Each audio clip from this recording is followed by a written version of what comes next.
Value Zone Hyper Mart Nandamuri Balakrishna గారిచే November 28న నాచారంలో గొప్ప ప్రారంభం. ఇప్పుడు యమదొంగలో 3 సాంగ్స్ పాడారు మీరు. సో లబ్బర్ గాజులు ఒకటి, నువ్వు నువ్వు ముట్టుకుంటే ముట్టుకుంటే ఒకటి, ఒకటి, ఎంగుయమ్మ, ఎంగుయమ్మ ఎరగేసుకు. ఓకే. సో 3 కూడా డిఫరెంట్ అనే చెప్పుకోవచ్చు అసలు చెప్పాలంటే. అదే చెప్తున్నా కదా సార్. సార్ ట్రై చేశారు నాతో. అవునా?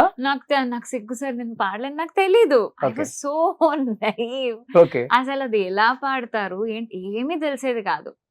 ఇప్పుడు అందులో ఉంది ఎంగయ్యమ్మ ఇరగేసుకో మా ఓటుతో సీటుని తననా అన్నట్టు ఎలా పాడాలి? నేను అన్నా ఎంగయ్యమ్మ భజన్ లాగా పాడకు, రొమాంటిక్ ఎలా పాడాలి? ఏం లేదు, ఆటో స్టార్ట్ అవడం తెలుసా అన్నారు. తెలుసా అని వస్తుంది కదా అన్నారు. అవును అదే సార్, ఎంగయ్యమ్మ అని అలా పాడు అని అలాగే పాడాను. ఒకసారి పాడండి. ఫస్ట్ నేర్చుకున్న పాటలు వేరే, అసలు మెమరబుల్ అది నిజంగా. తర్వాత ఇది కూడా చాలా సిగ్గుపడ్డాను నేను ఈ పాట పాడడానికి.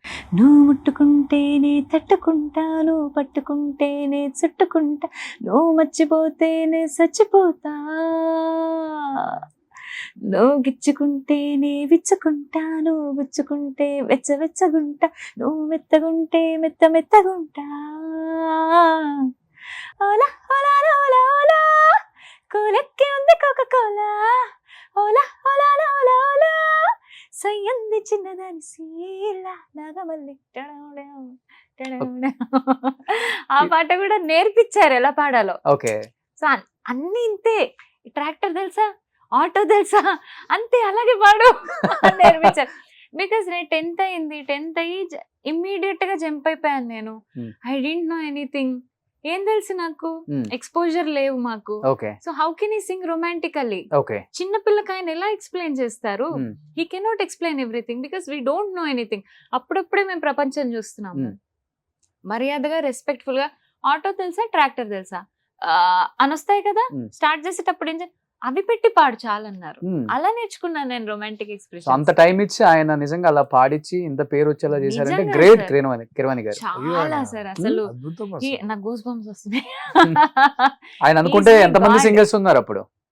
చాలా మంది సింగర్స్ ఎంకరేజ్ చేస్తున్నారు. అవును, నాకు తెలిసి ఎక్కువ మంది సింగర్స్ ని ఎంకరేజ్ చేసిందంటే కిరవాణి గారు. లాగా ఉంటది ఆయన. నేను ఎప్పుడప్పుడు చూసాను కోఇన్సిడెన్స్ గా ప్రసాద్ ల్యాబ్ అటు, అంటే లార్జర్ దెన్ లైఫ్ లాగా ఆయన దగ్గర సింగర్స్ ఒక 20-30 మంది అలా ఉంటారు. కోరస్లు అవి హంగామా, అంటే భలే ఉంటది ఆ అట్మాస్ఫియర్. కాలేజ్ లాగా ఉంటది అది. ఓకే. ఆల్మోస్ట్ అందరి దగ్గర పాడారు మీరు అప్పుడు ఆ టైంలో? కిరవాణి గారు, దేవి గారు. దేవి సార్ దగ్గర ఎప్పుడు పాడలేదు. దేవి గారి దగ్గర ఎప్పుడు పాడలేదు. ఓకే. అదేగా నా ప్రాబ్లం, నేను వెళ్ళి అడగలేను. అంటే ఎప్పుడు అడగాల్సిన అవసరం రాలేదు సార్. ఒకదాని తర్వాత ఒకటి దేవుడి దయ వల్ల వస్తూనే ఉన్నాయి. ఇప్పటిదాకా ఎప్పుడు నేను తీసుకున్న గ్యాప్ తప్ప ఎప్పుడు నేను ఖాళీగా లేను. మణి గారి దగ్గర పాడారా? మణి సార్ దగ్గర పాడాను. అది గుసగుసలాడే అది పాడిన తర్వాత లయన్ లో 2 సాంగ్స్ పాడాను. ఆకాశం దిగొచ్చింది తారక ఆ పాట పాడాను. తర్వాత ఈ పాట అంటే నారి నారి నడుమ మురారి సారి సారి నడుమ సవారి ఆ పాట నేనే పాడాను. నేను గీత పాడాను. సో పాడాను ఆయన దగ్గర మంచి పాటలు పాడాను. తర్వాత తమన్ సార్ గుండబ్బాయి చాలా చాలా చెట్టబ్బాయి ఆ పాట పాడాను. మొన్న గండర్బాయ్ పాడాను. I song for D Mann sir, Yuvan Shankar Raja sir, తర్వాత అందరికి పాడాను సార్.